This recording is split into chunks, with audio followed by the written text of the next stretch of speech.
को सलाम।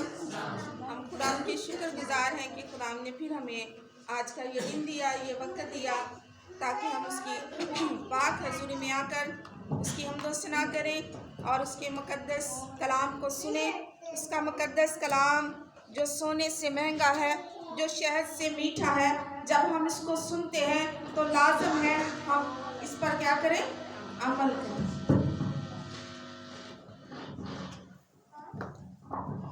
तो कितने लोगों को याद है पिछले इतवार क्या पैगाम था? जो लोग आए थे, कितने लोगों को याद है कि पिछले इतवार क्या पैगाम था? क्योंकि जब हम कलाम को याद रखते हैं तो फिर हम का दावत मसीही व बरकत मसीही बनते जाते हैं। खुदा के कलाम में लिखा है जो सेहतमंद होना चाहता है वो क्या करे, कलाम खाया करे। तो जब याद रखेंगे, इसको नोश करेंगे, खाएंगे, तो फिर हम बाबरकत मसीही बनते जाएंगे। तो जी बहन फर्क बताएगी यशवा की किताब 2 बाब की पहली आयत से राहब फाशा के बारे जी। कोई और बात बताएं जी। बेटी विद्या बताएगी। उन्होंने राहब ने खुदा के लोगों की उनको बचाया था अमल से। शाबाश, उनको खुदा के लोगों को अमल से रखा। बेटी किंजा कोई बात बताएगी? कोई भी बता सकता है कोई एक बात जो आपने सीखी हो। बेटा फैज़िया बता सकता है कोई एक बात। खुदा के मुकद्दस कलाम में से हमने बहुत सी बातों पर गौर किया, कोई एक बात बेटा बताए। पहले वो गलत औरत थी और उसके बाद उसने खुदा को पहचान लिया और उसने खुदा के खात्मे की हिफाजत की। हाँ जी जी बताए बेटा, बताना चाह रहा है बेटा फैज़िया बताए। शाबाश जी। पहले वो एक गलत औरत थी राहब फाशा, जिसके बारे में हमने सीखा था कि वो एक आम औरत थी और जब उसने खुदा के लोगों की कदर की, खुदा को पहचान लिया, खुदा की कुदरत को जान लिया, तो वो खास मुकद्दस औरत बन गई और उसका नाम यीशु मसीह के नस्बनामे में लिख दिया गया। उस औरत के लिए हम जोरदार ताली बजाएंगे।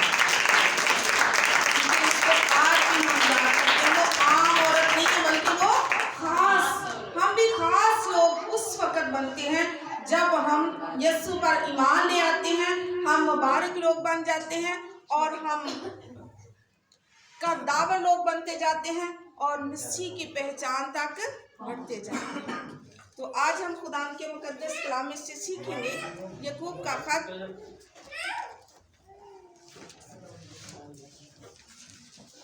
आप ध्यान से कलाम को सुने, बच्चों को उधर रहने दे, खेलने दे।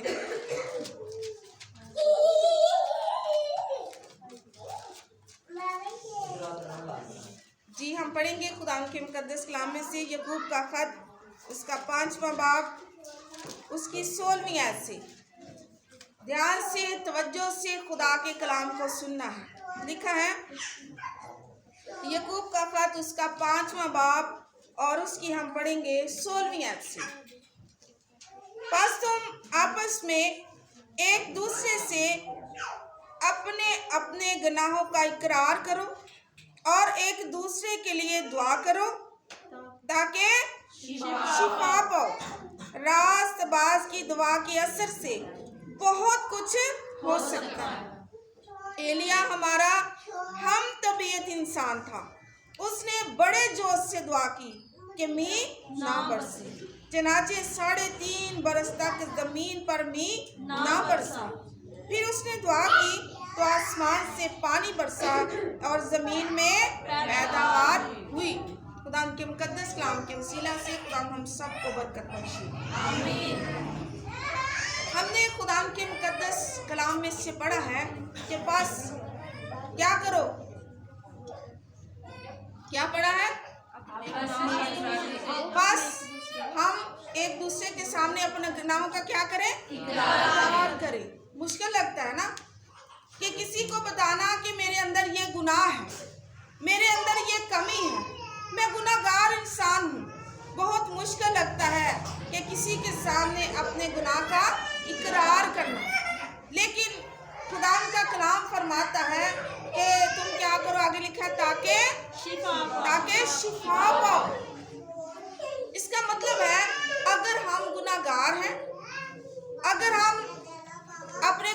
को छुपाते हैं तो हमारी शिफा जो है रुक जाती है, हमारी बरकतें रुक जाती हैं, क्योंकि हम क्या होते हैं? गुनाहगार। और कलाम में हमने पढ़ा है ताकि तुम क्या पाओ? शिफा पाओ। लिखा है रास्तबाज की दुआ के असर से बहुत कुछ हो सकता है। यानी कि जब हम दुआ करते हैं तो रास्तबाजी का भी होना जरूरी है। ये नहीं है कि हम दुआ पर दुआ करते जाएं करते जाएं करते जाएं। कभी कभी ऐसा होता है किसी ने ना कोई पासवर्ड ऐसा लगाया होता है कि मेरे मोबाइल को कोई खोल ना सके, तो जब मैं लगाऊंगी इसको खोलूंगी खुलेगा नहीं, आप लगाएंगे खुलेगा नहीं, वो लगाते जाएंगे पासवर्ड खुलेगा नहीं, क्योंकि हम गलत लगा रहे हैं। इसी तरह हम दुआ पर दुआ करते जाएंगे, दुआ का जवाब नहीं मिलेगा, क्योंकि गुनाह में दुआ की जा रही है। अगर हम गौर करें यूहन्ना की अंजील पढ़े तो उसमें साफ लिखा है, यूहन्ना की अंजील उसका 9वां बाब और उसकी 31 आयत में लिखा है हम जानते हैं कि खुदा गुनाहगारों की नहीं सुनता। समझ आ रही ना बात की? हम जानते हैं कि खुदा गुनाहगारों की नहीं सुनता। आगे लिखा है लेकिन अगर कोई खुदा परस्त हो और उसकी मर्जी पर चले तो वो उसकी सुनता है। क्यों एलिया ने आसमान बंद कर दिया? क्योंकि वो क्या था? रास्तबाज था। वो खुदा की मर्जी पर चलता था, खुदा की मर्जी को जानता था, खुदा की मर्जी को पूछता था। हम दुआ करते हैं खुदा जिस तरह तेरी मर्जी आसमान पर पूरी होती है जमीन पर हम होने नहीं देंगे पूरी। करते हैं, दुआ करते हैं, लेकिन पूरी मर्जी नहीं करते। और खुदा के कलाम में लिखा है कि हम जानते हैं कि खुदा गुनाहगारों की नहीं सुनता। जितनी मर्जी वो दुआ कर ले, अगर खुदा की उसमें मर्जी शामिल नहीं है तो दुआ सुनी नहीं जाएगी। ये पक्की बात है कि हम दुआ जितनी मर्जी कर ले, अगर हम खुदा की मर्जी को पूरा नहीं करते तो हमारी दुआ का जवाब नहीं आ सकता। हन्ना का मैं अक्सर बताती हूँ कि वो अपनी मर्जी से दुआ करती रही, खुदा मुझे बेटा दे, मुझे बेटा दे, मैं ऐसा करूंगी, मैं फनीना को बताऊंगी, मैं लोगों को बताऊंगी। लेकिन जब उसने खुदा की मर्जी के मुताबिक मांगा ना कि खुदावन जो तू मुझे बेटा बख्शेगा मैं तेरी नजर कर दूंगी, तो उसी दिन उसकी दुआ का जवाब मिल गया, क्योंकि खुदा की मर्जी के मुताबिक मांगा था। हम वो कुछ मांगते रहते हैं दुआ में जो खुदा की मर्जी नहीं होती। और कभी कभी जिंदगी में क्या होता है? गुनाह होता है। और यहाँ लिखा है कि हम जानते हैं कि खुदा गुनाहगारों की नहीं सुनता। जब तक हम कलाम पर अमल नहीं करते तो खुदा हमारी दुआ नहीं सुनता। एलिया की दुआ को खुदा ने क्यों सुना? क्यों आसमान बंद कर दिया? क्योंकि वो रास्तबाज इंसान था। उसने खुदा से दुआ की, खुदा जमीन पर भी ना बरसे, आसमान को बंद कर दिया उसने। जिस तरह हम यीशुआ को देखते हैं कि उसने खुदा से कहा खुदा आज सूरज गुरूब ना हो। कितनी बड़ी बात है, मैं इतनी खुश होती इस बात से कि यीशुआ ने खुदा से कहा खुदा ये सूरज आज गुरूब ना हो, आज मैं अपने सारे दुश्मनों को मार दूंगा। क्योंकि जब अंधेरा हो जाता था दुश्मन भाग जाते थे, छिप जाते थे। लेकिन यीशुआ ने कहा खुदा आज सूरज गुरूब नहीं होना चाहिए जितनी देर मैं ना कहूँ। यीशुआ ने उस सूरज को वहां ठहरा दिया, सूरज ठहर गया। और खुदा के कलाम में लिखा यीशुआ ने फतह पाई, क्योंकि वो रास्तबाज इंसान। जो रास्तबाज होते हैं, जो खुदा की मर्जी पर चलते हैं, तो खुदा के कलाम में लिखा है वो पहाड़ों को कहो सरक जा अपनी जगह से तो चले जाएगा, पहाड़ हट जाएगा। और फिर लिखा है रास्तबाज की दुआ से शहर सरफराजी। तो हम क्यों कमजोर हैं? हम क्यों कद्दावर नहीं है? हम क्यों शिफायाब नहीं होते? हम में कमियां होती हैं। हम खुदा की मर्जी को पूरा नहीं करते। जिन लोगों ने खुदा की मर्जी को पूरा किया, खुदा ने उनको चरवाहा से बादशाह बनाया, क्योंकि उन्होंने खुदा की मर्जी को पूरा किया। और लिखा है हम जानते हैं कि खुदा गुनाहगारों की नहीं सुनता। और जबूर की किताब में लिखा है खुदा गुनाहगार की दुआ को कहाँ लिखता है? गुनाह में, गुनाह की फहरिस्त में लिखता है। आप जितनी मर्जी दुआएं करते रहें, आपकी दुआ का जवाब नहीं मिलेगा, क्योंकि खुदा की मर्जी पर नहीं चलते। ठीक है? हाँ, अगर हम खुदा परस्त हों, खुदा की मर्जी पर चलते हों, तो फिर खुदा की निगाह रात मुकद्दसों की दुआओं पर लगी रहती है। उनकी दुआएं उसकी निगाह में है और वो जवाब अपनी मर्जी से देता है, अपने वक़्त के मुताबिक देता है। लिखा है हम जानते हैं कि खुदा गुनाहगारों की नहीं सुनता, लेकिन अगर कोई खुदा परस्त हो, बहुत सारे लोग कहते हैं हमने बपतिस्मा ले लिया, हम क्या हो गए? खुदा परस्त हो गए, हमने नजात पा ली है, लेकिन खुदा की मर्जी पर नहीं चलते। इसलिए खुदा की मर्जी पर चलना जरूरी है। उतनी देर हमारी दुआ का जवाब नहीं मिलेगा, उतनी देर हमें बरकत नहीं मिलेगी जब तक खुदा की मर्जी पर हम नहीं चलेंगे। लिखा है एलिया ने दुआ की। एलिया किसी बादशाह से नहीं डरता, है ना? एलिया बादशाह अखीब से कहता है कि मैं रब्बुल फाज के सामने खड़ा हूं। एलिया जहां भी खड़ा होता था अपने रब्बुल फाज से फरियाद करता था, दुआ करता, उसका नाम लेता था। मैं अपने खुदा के सामने खड़ा हूं, मैं बादशाह तुझसे डरता नहीं हूं। आज तो बहुत से ऐसे खादम हैं जो बादशाहों की बड़ी मेहमान नवाजी करते हैं ना, चाहे वो मुस्लिम के साथ जैसा भी सलूक करे, लेकिन हम खुदा के लोग हैं, सबसे अव्वल दर्जा खुदा को देना जरूरी है, खुदा की मर्जी को पूरा करना जरूरी है। इसलिए खुदा का कलाम फरमाता है अगर कोई खुदा परस्त हो और उसकी मर्जी पर चले तो वो उसकी सुनता हो नहीं सकता, फिर हमारी दुआएं रुक जाएं। एलिया ने दुआ की, आसमान बंद कर दिया। कैसी दुआ है, कितनी खूबसूरत दुआ है। हम दुआ करें तो जिंदगी में बहार आ सकती है। खुदा के कलाम में लिखा उसने दुआ की तो जमीन पर बारिश हुई और जमीन पर पैदावार हुई। हमारी दुआ के वसीला से बहुत कुछ हो सकता है। शर्त यह है कि हमें खुदा की मर्जी को जानना जरूरी है। अगर हमारी दुआ का जवाब नहीं ना आ रहा तो गौर करने की जरूरत है। लिखा है कि अपने अपने गुनाहों का क्या करो? इकरार करो ताकि शिफा हो। हम दूसरों के सामने नहीं कर सकते, खुदा के सामने कर सकते हैं। जो अपने गुनाहों को छुपाता है कामयाब ना होगा, जो उनका इकरार करके उनको तरक करता है उस पर रहमत होगी। बहुत सारे लोग रोजा रखते हैं ना, कहते हैं नैनवा के लोगों ने खुदा के आगे माफी मांगी और खुदा ने उनको माफ कर दिया और उन्होंने रोजा रखा। मैं बहुत दफा लोगों को बताती हूँ कि उन्होंने कैसा रोजा रखा था। सबसे बड़ी बात उनमें थी कि उन्होंने अपनी बुरी रविशों से बाज आ गए थे। ये बड़ी बात थी उसमें, उस रोजे में। लोग रोजे रखते रहते लेकिन अपनी रविशों पर गौर नहीं करते, रविशें वही पुरानी होती हैं। और उन्होंने नैनवा के लोगों ने क्या किया था? अपनी बुरी रविशों को छोड़ दिया था। खुदा ने कभी अपना इरादा नहीं बदला, लेकिन जब उन्होंने अपनी बुरी रविशों को छोड़ दिया, उन्होंने खुदा की मर्जी को पूरा कर दिया, तो खुदावन ने अपना इरादा बदल दिया। कभी भी खुदा अपना इरादा नहीं बदलता। खुदा के कलाम में लिखा है ना, जमीन आसमान टल जाएगा लेकिन मेरे मुंह की बातें हरगिज नहीं टलेंगी जब तक वो पूरी ना हो। तो नैनवा के लोगों के बारे में खुदा को तरस आया या नहीं?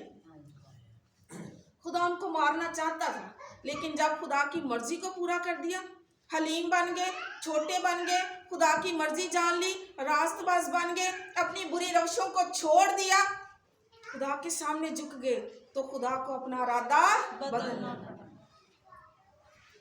तो मैं यूना के बारे में देख रही थी कि वो खुदा से गिला करता, खुदा तूने मुझे इतनी तकलीफ दी, जब इनको बचाना ही था तो मुझे इतना क्यों दुख दिया? क्योंकि जब उसने मनादी की ना 40 दिन के बाद नैनवा बर्बाद हो जाएगा, तो खुदा के कलाम में लिखा वो बैठ गया एक जगह और देखने लगा कि अब मैं नैनवा का क्या करूँगा? तमाशा देखूंगा। तो एक जगह वो बैठ गया, तो खुदा ने एक बेल उगाई और उसके ऊपर उसने क्या कर दी, उसकी छांव हो गई और छांव में बैठ गया। और जब लोगों ने तौबा कर ली, बुरी रविशों से बाज आ गए, खुदा ने उनको माफ कर दिया। यूना इंतजार में बैठा कब ये गर्क होंगे, कब मैं इनका तमाशा देखूंगा। तो वो बेल, खुदावन ने एक कीड़ा भेजा और वो उसने बेल को काट डाला और वो बेल सूख गई। तो खुदा से कहता है, खुदा ये क्या किया तूने? इसकी छांव में मैं बैठा हुआ था, अब मैं धूप में बैठूंगा, ये तूने गलत किया। खुदा ने कहा, तुझे एक बेल की इतनी फिक्र है, ना तूने इसको उगाया, ना इसको पानी दिया, ना इसको बढ़ाया, इसकी इतनी फिक्र है। तो मैं जो इंसान से इतनी मोहब्बत करता हूँ, जिसको मैंने अपने हाथ से बनाया है, मैं कैसे इन लोगों को गर्क करूं? खुदा ने इसको समझाने के लिए कहा। इसलिए खुदा किसी की, इंसान की हलाकत नहीं चाहता। और खुदा के कलाम लिखा, खुदा कहता है, थके मांदे बोझ के दबे हुए लोगों, मेरे पास आओ, मैं तुम्हें आराम। खुदा आवाज देता है गुनाहगारों। ज़कई के घर जब खुदा चले गए, यीशु चले गए ना, तो खुदा के कलाम में लिखा है, उसकी जिंदगी बदल गई। उसने दौलत से मोहब्बत नहीं की, शोहरत से मोहब्बत की, अपने रुतबे से मोहब्बत नहीं की, है ना। खुदा के कलाम में लिखा, उसने अपना पैसा बांटना शुरू कर दिया, तिजोरियां खोल कर बांटना शुरू कर दिया। उसने कहा, खुदावन मैं अपना आधा माल गरीबों को देता हूँ, और अगर किसी का कुछ न हक लिया है तो उसे चौगना अदा करता हूँ। तो खुदावन यीशु ने कितनी प्यारी बात कही कि आज इस घर में नजात आई है, क्योंकि इब्ने आदम खोए हुओं को ढूंढने और नजात देने आया है। उसकी जिंदगी में मौजूद होता है जो खुदा की मर्जी को पूरा करते हैं। उसने खुदा की मर्जी को पूरा किया, उसने अपने गुनाहों का इकरार किया और उसने खुदा यीशु को अपना शख्सी नजात दहिंदा कबूल कर लिया। हम आम से खास उस वक्त बनते हैं जब खुदा की मर्जी को पूरा करते हैं। हमने एक आयत पढ़ी है कि हम जानते हैं, पढ़े मेरे साथ, हम जानते हैं कि खुदा गुनाहगारों की नहीं सुनता, चाहे वो जितनी मर्जी लंबी दुआ करे, रात के पैरों में भी उठ कर करे, है ना। लेकिन अगर खुदा की मर्जी शामिल नहीं, हम खुदा की मर्जी को नहीं पूरा करते, तो हमारी दुआओं का जवाब नहीं मिलेगा, हम शिफा भी नहीं पा सकते। खुदा के कलाम में लिखा है, अपने गुनाहों का इकरार करो और फिर क्या होगा, शिफा पाओगे। अगर हम इंसानों के सामने अपने गुनाहों का इकरार नहीं करते, तो खुदा के सामने तो कर ही सकते। खुदा के सामने अपने गुनाह को मान ले और अपनी बदी से बाज है, और खुदा हमारी दुआओं को सुनेगा, खुदा जवाब देगा। हम भी एलिया की तरह आसमान बंद कर सकते हैं, हम भी सदरक और मीसक अब्दनजू की तरह दलेर बन सकते हैं। हम बादशाहों को कह सकते हैं कि हम जिंदा खुदा के बेटे और बेटियां हैं, हमें मौत भी खुदा की मोहब्बत से जुदा नहीं कर सकती। पौलुस रसूल कहता है ना कि कौन हमको मसीह की मोहब्बत से जुदा करेगा। ऐसी मोहब्बत, ऐसी ईमानदारी, ऐसी परहेजगारी, ऐसी ताबियादारी अपने अंदर पैदा करें। हम खुदा के लोग हैं, हम आम लोग नहीं हैं। बहुत दफ़ा बताती हूँ, हम बपतिस्मा याफ्ता लोग हैं, हमने यीशु को कबूल किया। तो अगर ज़िंदगी में कमियां हैं तो उनको छोड़ना है, खुदा की मर्जी को पूरा करना है। हम कई दफ़ा कहते हैं हमने रोज़े भी रखे, हमने दुआएं भी की, हमने दवाई की भी दी, लेकिन जब हमने खुदा की मर्जी को पूरा नहीं किया तो सारा कुछ फिर बेमानी है। हमें खुदा की मर्जी को पूरा करना जरूरी है। लिखा है कि हम जानते हैं खुदा गुनाहगारों की नहीं सुनता। हाँ, अगर कोई रास्तबाज हो, खुदा की मर्जी पर चलता हो तो उसकी सुनता है। खुदा किनकी सुनता है?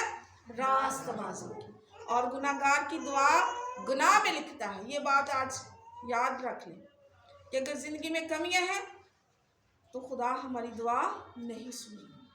अगर गुनाहों का इकरार करेंगे, अपने आप को खुदा के सामने पेश कर देंगे, तो हम नजात के वारिस बन जाएंगे। खुदा आज के कलाम के वसीला से मुझे और आप सबको बहुत बरकत बख्शे। आमीन।